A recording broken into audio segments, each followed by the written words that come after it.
Jason, Nick. got this new amp in. You want to hear it? I mean, Where? it's around here. Is it? It may Is be. it under? It may be under this piece That's of a paper. small amp. That's a small amp. It's a very small amp. Okay, I want to hear it. This one doesn't have speakers. It may be modeling.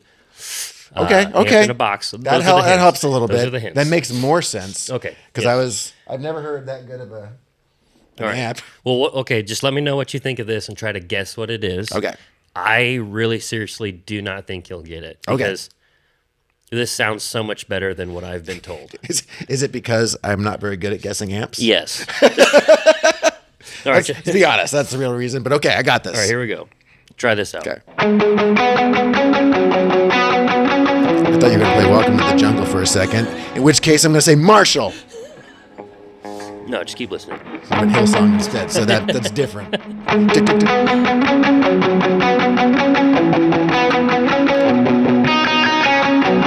Soda box. Maybe a rev? Is it something? So you're saying you don't think I'll guess it. So I'm going to say PV Rage. I mean, you're Technology's come a long way, man. It's come a long way. Who knows what they're doing now? You're on kind of track almost. Okay. Okay. I'll give you maybe 2 more guesses. Okay. Do you want me to play it again? Yeah, one more time. I just like that riff. What riff is that? God of the Promise, I think. I wonder if we have that on Worship Artistry. It sounds familiar. Go check it out. We'll find out.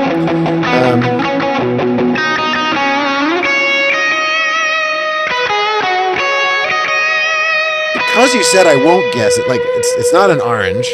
No, it's not. It's not like a matchless. Nope. It's not a Fender. Nope. But it's whatever it is, man. It sounds good. It sounds really good. It sounds really good. Just all right. So stop making me look like an idiot on the internet. So I'll tell you what it is. Here's one more hint. Okay. So it's usually people say, "Oh, it's not like they brought this amp and they're only going to play this type of tone." Well, when I say that, I'm always talking about like a dual rectifier. Well, no. It is the new Knuckles dual rectifier from UA. It's their take on it. That was a dual rec sound. I don't believe you now. That was a dual I don't believe you. Listen. Oh. I was wondering if you're trying to trick me. No, dude, listen to that. That sounds really good. That sounds very different than the dual rectifier that I played in college. Yes, yeah. No, it like holy cow, because the joke oftentimes, if you are unaware, is like it's not like they're going to bring a dual rec, or if they bring a dual rectifier, we'll let them know they're wrong, or like a dual rec just doesn't do worship. You know, sure. People are usually joking around like, "What are you going to play some Creed?" or like. So here's my question: can it actually do the dual rectifier sound that I expect to hear? Yeah. Help me out. Okay, turn off all the reverbs, the black hole, the golden, and the delay, please. Just so we can give the people the A button. There you go. So here is just, we'll turn off the compressor even. Here's the sound we just heard.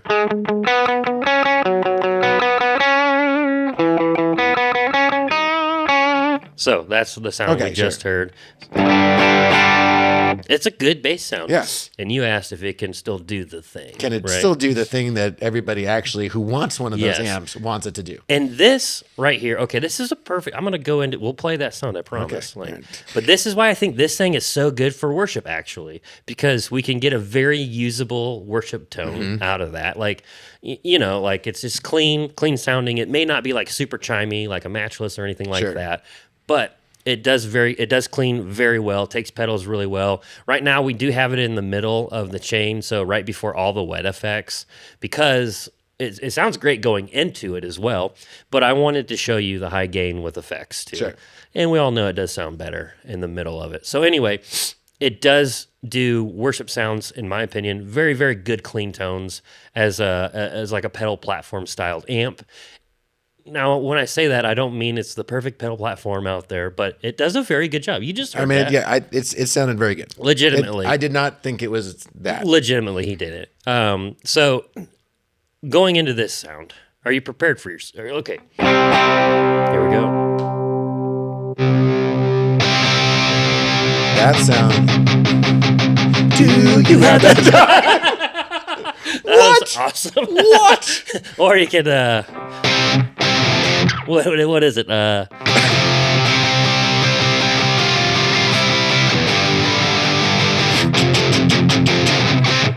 Either way. All the Small things. truth kid. I don't even know what he says there. Truth kid. She left him roses by the stairs. I remember that. Something like that. All I know is that it's all the small things. Say it ain't so. Goodness sakes, though. But that's neat, right? Like, we can go back to this sound again, you know? And we can go right back to that.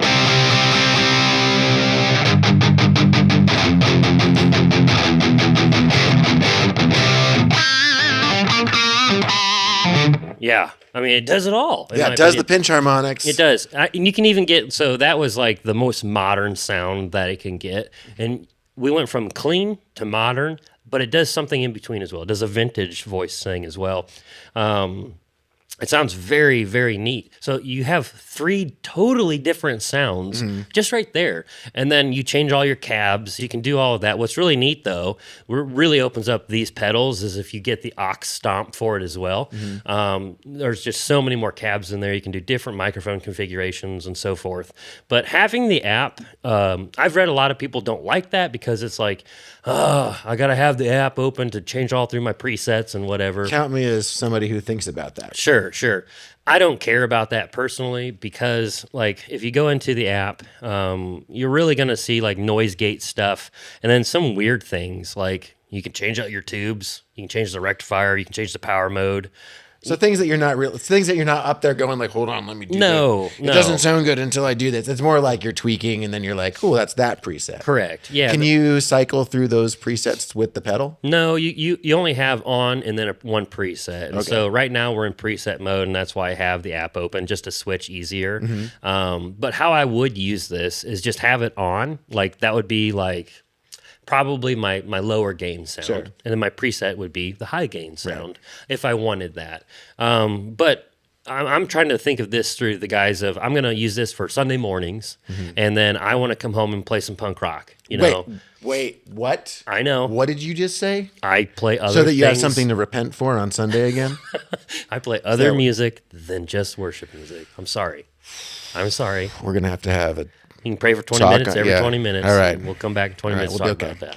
I mean, we did both know a bunch of punk rock right there. We sure did. pop punk. I mean, yeah. It's not wild. It's not the same. But like so many people like Incubus even, or who is it? Blink-182. That's what they traveled with were dual rectifiers. Did they have other amps involved in their tone? I'm sure they did. But like at the core of it was a dual rectifier, and it does that sound. So if like you're like kind of like us, and you're like, you know, I like the clean sounds and the big washy stuff on Sundays, but then I like to come home and like turn all that off and just really, you know. The dual rectifier, the Knuckles from UA, is actually super, super versatile. And a lot of people, again, the dual rec gets a horrible rap in the worship world.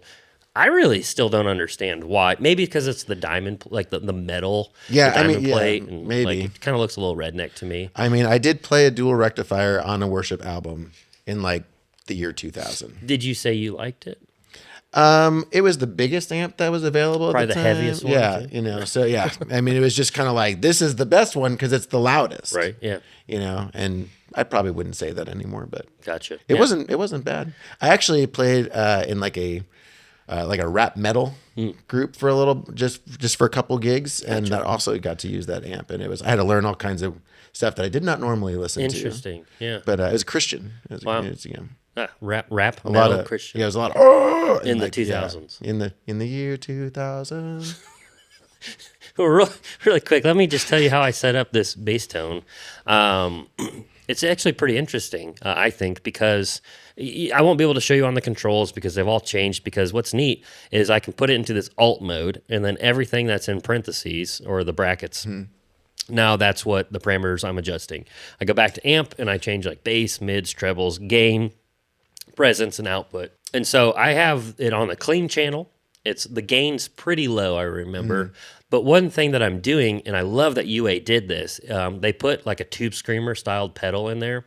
They call it a TS pedal, or then there's like a TC, which I think correct me please if I'm wrong, but I think it's based on a tube screamer and a Rat. I think the TC is a that Rat. makes sense. Because a lot of people back in the day were pushing the dual Recs with that type of mid-range kind of honky sound because it was kind of loose, really flubby to begin with. And so what I did with this is I actually turned the overdrive all the way off, but the overdrive level, I turned that up to like 3/4, and then the overdrive tone, that's pretty much cranked. And it's really pushing some good mids. And so on the EQ section, I turned the mids down a little bit, the bass down, and the trebles up a little bit. So that way I can get it a little bit more bright. But how I like to dial in a bass sound for all amps is very boring sounding. Because I always push stuff with pedals, always. Yeah. I just really enjoy that because a lot of times when I get a really, really great amp sound, I'm like, all right, what pedals do I put into it? And the answer is like none because it ruins that sound. Right, because you got that sound with the amp. Yes, and so I want that sound, but then there's just nothing more. And so that's why I have a lot of boost pedals. That's why I really love that Keeley Katana, actually. Well, anyway. I thought it was just because it was pink. That too, yeah. But this sound is very boring to me, really. Like, it sounds fine. Yeah. You know, but then you're ripping it up with all the other stuff. Exactly. You're having a lot of fun with that. It's really interesting to me to throw pedals into even a dual rec that has such a voice. Like we all think like it's that metal sound or that hard rock sound. But goodness, I think this just proves it that if you are a hard rocker at home, you know, or wherever you play, and then you also play on Sundays, and if you only have money enough to buy one amp or well, personally, I mean, obviously you can buy a Tone X and that's super cheap anymore. You can buy a Helix and you can do all of these things, whatever. I do really find this to be probably the best dual rec sound out of all the modelers that I've used. This was so much easier to dial in, and it's only like $400 versus like a Helix, like $1,500, right? And if this is the sound you want, I mean, it does Sunday sounds, and it does your punk rock, your hardcore, what metal sounds, whatever you want. You're chasing down Alice in Chains, and you're breaking them for her. Exactly, break every chain, especially Alice. Especially Alice. We've been praying. That's great, you know, because this pedal's so versatile in those regards, I think. But I wouldn't have probably ever thought it was that versatile until Universal Audio sent this to us to try out. Well, it's a nice little, it's a nice little form factor. It is. I mean, I love the fact that I like pedals more than I like digital things usually, mainly because of these knobs. Yeah. And it's very like just you showing it, like, oh, okay, I don't have to like hold down buttons to change different settings. It's just like just flip that, and you change that, flip that, like. And maybe because I'm just a Luddite, I'm just like, I need to see what's happening. I can't like remember if I did something or not, you know? Yeah. But yeah, I mean, Nick, when you play things, they usually sound good. Oh, thanks. So usually, don't get too excited. Well, do you want to play this? You want to try it? I kind of do. Here you go. Well, there you go. Did you make it in drop D when you did it? I sure did. It must have. That's a great sound, dude. Really. I'm going to want to play this for a while now. I mean, take it home. I just, you're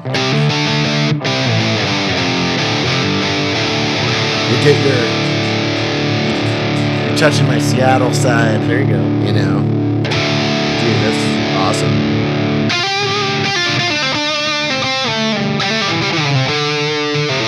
And then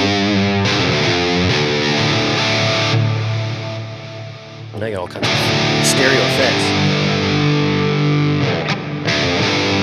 Probably like a worship song or something. Well, here, I got you.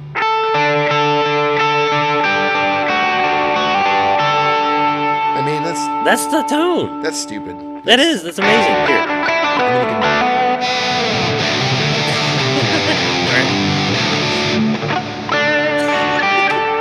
Look how great that is. There we go. I mean, it's awesome to me. Seriously. Yeah. No, it's definitely it's really cool. It is. I like this thing. And for the cost, I think it's like $3.99, and sometimes they go on sale, right? Yeah. It does so much in just one of these boxes. They have the Ruby and the Dream, and that's really popular in the worship world.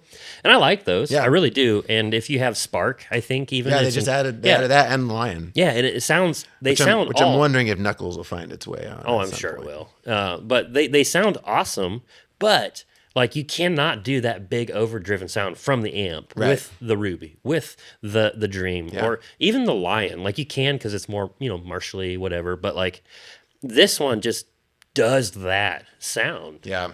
It's awesome. The only thing I wish is that they had put the diamond plate. They got their own diamond. Yeah, there you go. Okay. It's close enough. Maybe it's probably copyrighted. Yeah, probably. Can't put that exact. Can't put this on an amp because we own it. Yeah, that's right. Mesa Boogie. No, man, that's awesome. You did trick me. Yeah. And honestly, I love the idea of just highlighting things that you don't expect to be in worship. Right. Right. Like this idea that like worship is this restrictive box that you can only do these 5 things in. That almost feels like something like a company would sell you or something. Yes. You know, like you can actually do a lot of cool things. So yeah, no, it's super fun. Be creative, have a good time. Yeah, you guys check it out if you haven't already. I mean, he's still checking it out. But check it out if you haven't already. It's the Knuckles from UA. It's super rad. We keep going. We're doing the exit scene. Right? We planned this. It's super rad. We love it here at Worship Artistry.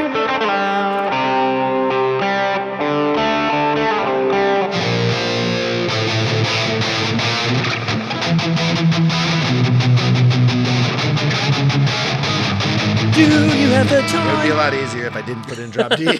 I mean, if you didn't put in drop D. I didn't touch that thing, man. We'll see you guys.